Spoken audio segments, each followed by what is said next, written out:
BSNL ने निर्भया परियोजना के अंतर्गत सेफ सिटी प्रोजेक्ट मंडी पर मुख्यमंत्री के समक्ष दी प्रस्तुति। प्रोजेक्ट से महिला सुरक्षा और कानून व्यवस्था होगी सुनिश्चित। पंचायती राज चुनाव के लिए जेपी नड्डा ने परिवार सहित किया मतदान। बोले लोकसभा हो या विधानसभा चुनाव या फिर पंचायती राज चुनाव, भाजपा ही जीत करेगी दर्ज। बैजनाथ में 2 जगह वोट डालने की आशंका के चलते हुआ हंगामा। झिकली भेट पंचायत के प्रधान पद के उम्मीदवार ने जड़े आरोप। मामले में संलिप्त दोषी के खिलाफ कड़ी सजा की उठाई मांग। और मंडी के खलियार में डंडों से हुई पिटाई, वीडियो वायरल। ओवरटेकिंग बताई जा रही मारपीट की असली वजह। पुलिस थाना सदर में क्रॉस एफआईआर हुई दर्ज। नमस्कार, आप देख रहे हैं HP 24x7। भारत संचार निगम लिमिटेड के अधिकारियों ने मुख्यमंत्री जयराम ठाकुर के समक्ष निर्भया परियोजना के अंतर्गत सेफ सिटी प्रोजेक्ट मंडी पर प्रस्तुति दी।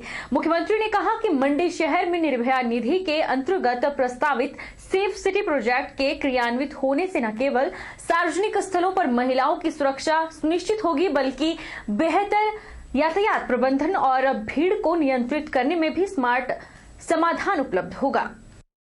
मुख्यमंत्री जयराम ठाकुर ने कहा कि निर्भया परियोजना के अंतर्गत मंडी शहर के लिए योजना, विकास, कार्यान्वयन और संचालन के अलावा सीसीटीवी आधारित निगरानी प्रणाली की परिकल्पना की गई है। इस परियोजना के अंतर्गत आधुनिक तकनीकों जैसे आईपी आधारित कैमरा, अधोसंरचना, बिना रुकावट स्थिति पर नजर रखना, निगरानी रिकॉर्ड और डेटा संग्रहण किया जाएगा। उन्होंने कहा कि इस परियोजना का उद्देश्य संपूर्ण और एकीकृत निगरानी प्रणाली विकसित करना है, जिसमें पुलिस लाइन मंडी के कमांड और कंट्रोल सेंटर का संचालन भी शामिल है। इस प्रणाली से मंडी शहर में महिलाओं, बालिकाओं और वरिष्ठ नागरिकों को सहायता प्रदान करने के साथ साथ आपातकाल के दौरान पुलिस वैन, अग्निशमन वाहन और एम्बुलेंस की सुचारू आवाजाही भी सुनिश्चित होगी। उन्होंने कहा कि इससे पुलिस को महिलाओं के प्रति अपराध, कानून व्यवस्था और यातायात के प्रबंधन में सुधार करने में भी सहायता मिलेगी। भाजपा के राष्ट्रीय अध्यक्ष जेपी नड्डा निजी हॉस्पिटल बिलासपुर में उपचाराधीन अपने पिता का कुशलक्षेम पूछने के लिए पहुंचे। उन्हें सांस लेने की दिक्कत आ रही थी, जिसके बाद बिलासपुर के एक निजी अस्पताल में उन्हें एडमिट किया गया था। वहीं अब एनएल नड्डा का स्वास्थ्य ठीक है। उधर मुख्यमंत्री जयराम ठाकुर भी जेपी नड्डा के पिता से बातचीत की और उनका कुशलक्षेम जाना। सर, स्वास्थ्य ठीक है सर नड्डा जी के? ठीक है, स्वास्थ्य में सर सरकारी तंत्र है, नड्डा जी पर निजी अस्पताल में इलाज करवा रहे हैं, क्या कहेंगे सर इसके बारे में? उसको मतलब है, ठीक है, थैंक यू। भाजपा के राष्ट्रीय अध्यक्ष जेपी नड्डा ने हिमाचल प्रदेश पंचायती राज चुनाव में मतदान किया। उन्होंने परिवार सहित ग्राम पंचायत विजयपुर में मतदान किया। जेपी नड्डा ने पत्रकारों से बातचीत करते हुए कहा कि चाहे लोकसभा चुनाव हो, विधानसभा चुनाव हो या फिर पंचायती राज चुनाव हो, भाजपा ही जीत दर्ज करेगी। सभी चुनाव में गुजरात में 8 की 8 सीटें जो कांग्रेस की सीटें थी, सभी पहले से कांग्रेस की सीटें थी, वो सारी की सारी भारतीय जनता पार्टी ने जीती है। तो मोदी जी के नेतृत्व में भारतीय जनता पार्टी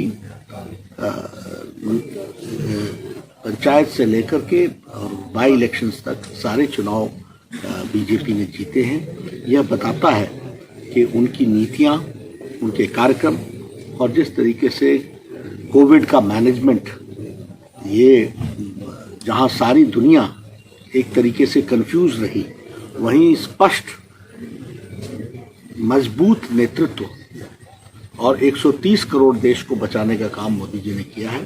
सारा देश इन बातों को सराह रहा है और वह इसके लिए जब भी इलेक्शन आ रहे हैं उसमें वह साथ भी दे रहा है।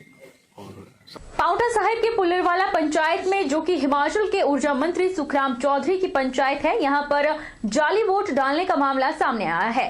पहले किसी और पंचायत में वोट डाल चुके लोगों ने पुल्लरवाला पंचायत में दूसरों के नाम पर जाली वोट डाले गए और लोगों ने बयान भी दिए। मामला था कि किस वजह से आपने वहां पर जाकर ये है लड़का जी, तो इनका वोट मैंने वोट नहीं डाला और यहाँ पे जाली वोट डल रहे हैं। पंचायती राज चुनावों के दूसरे चरण में सिरमौर जिला की 88 पंचायतों में आज मतदान हुआ। जिला में 1 बजे तक करीब 40% मतदान दर्ज हुआ। मतदान को लेकर लोगों में खासा उत्साह देखने को मिला। पहली बार वोट कर रहे युवा मतदाता उत्साहित हैं। इनका कहना है कि वह पहली बार वोट कर रहे हैं और एक पढ़े लिखे और युवा प्रतिनिधि को चुनना चाहते हैं। दूसरे चरण में 88 पंचायतों में मतदान के लिए 540 मतदान केंद्र बनाए गए हैं। इन मतदान केंद्रों में 154 सामान्य मतदान केंद्र, 179 संवेदनशील जबकि 7 अति संवेदनशील मतदान केंद्र शामिल है। जिला में नाहन विकासखंड की 12, पांवटा विकासखंड की 26, पच्छाद विकासखंड की 12, संगड़ाहा विकासखंड की 15, राजगढ़ विकासखंड की 11 जबकि शिलाई विकासखंड की 12 पंचायतों में मतदान हुआ। मतदान को लेकर लोगों में खासा उत्साह है। पहली बार वोट दे रहे लोगों का कहना है कि वे एक पढ़े लिखे और युवा प्रतिनिधि को चुनना चाहते हैं। वहीं अन्य लोगों ने बताया कि मतदान के जरिए वह एक अच्छे उम्मीदवार को चुनना चाहते हैं ताकि गाँव का पंचायत का विकास हो। मेरा नाम मनीषा है और मैं पहली बार वोट देने जा रही हूँ और मुझे बहुत अच्छा लग रहा है। और भी बहुत लोग हैं यहाँ पे वोट देने। मैं चाहती हूँ अच्छे कैंडिडेट को यहाँ पे वोट दे। अपना आज पहली बार मैंने मतदान किया है। मैंने अपनी मर्ज़ी से मतदान किया है और ये मेरा फर्स्ट वोट है। मैं फर्स्ट टाइम वोट दे रही हूँ और मुझे बहुत अच्छा लग रहा है कि मैं अपने राइट का जो है यूज़ कर रही हूँ। और मैं सभी अपनी जो एज के अपने यूथ को बोलना चाहूँगी कि अपने अधिकार का इस्तेमाल करें और अपने जो आपको लगता है कि सुटेबल कैंडिडेट है उसको सेवा करने के लिए मौका दें। आज बनकला पंचायत के चुनाव होने जा रहे हैं और मैं सभी से ये निवेदन करती हूँ कि ऐसे कैंडिडेट को चुने जो विकास करे, हर कार्य को करे और निष्पक्ष हो।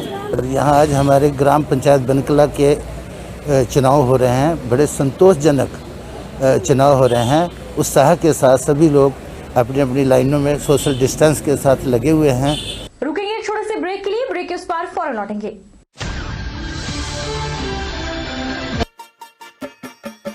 छोटे, आज का मैच तेरी बैटिंग का असली टेस्ट है। Test sir, test drive. Test बहन जी मतलब टेस्ट तो कर लूं।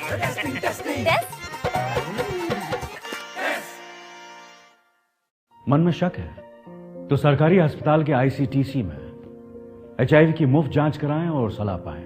यह सब कॉन्फिडेंशियल है और किसी को पता भी नहीं चलेगा। अगर टेस्ट पॉजिटिव निकले तो मुफ्त चिकित्सा के लिए एआरटी सेंटर में जरूर रजिस्टर करवाएं। एचआईवी के साथ भी आप सामान्य जीवन जी सकते हैं। तो लीजिए एक कदम जिंदगी की ओर।